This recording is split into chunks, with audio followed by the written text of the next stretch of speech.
Hello, my name is Adam Grandison. I just got done talking about international trade and all that jazz. And I'm a scientist. Okay, so I talk about how we can make things better and things like that. Just you, I hate politics.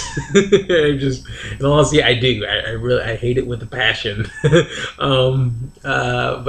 I mean, if politicians really are, which the majority are. I mean, they're in it for the people. They're public servants. They serve the people. Who else are they serving? Or like, who else would they be serving? So yeah, well, I mean, I mean, the bad ones would be serving themselves more than the public.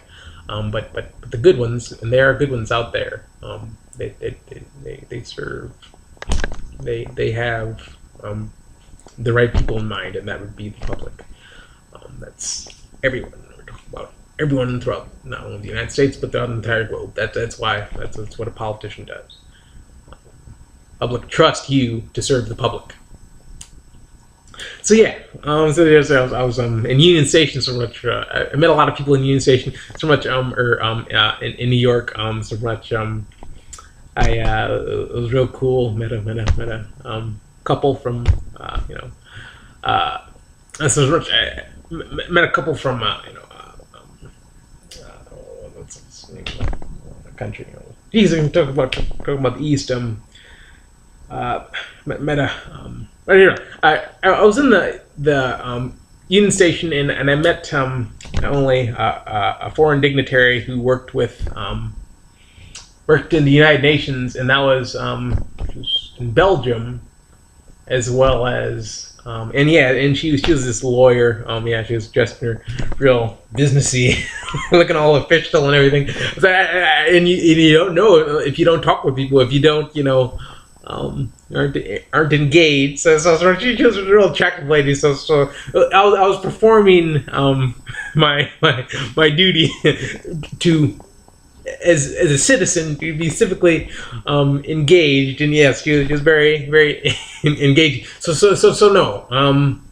Yes, that's what I think. What has to happen is that we have to interact as a global citizen. Thomas Paine. The world is Thomas Paine. Yes, common sense. The world is my brethren. Okay. So yeah. So pretty much, I was also in Union Station. I saw this. It was kind of funny. It was I'm a big hippie. I'm wearing a hippie shirt. So yeah, I met a lot of people, and I came across a Buddhist, and she was asking for charity, for alms, and I think it's the most hilarious thing, I would say hilarious, but she was a lovely lady. She couldn't speak too much American. She was from China, and yeah, and they do. I mean, see, if you're Buddhist, I mean, if you're familiar with a little bit I know about their custom is that yes, they have no money. Okay, so they have no money, and their entire life is spent for charity, and not only charity for themselves, but charity for others. So yeah, they I believe they're called Hare Krishnas, and yes, they view everything that all luxury, all forms of indulgence as taken away from others, and they give their life to so that others can be happy, and yes, that's why they give to charity. So much, I had no money, so I had very little money. So when you're in New York, okay, so Penn Station, when you're in New York, you don't You know, exactly. Leave it.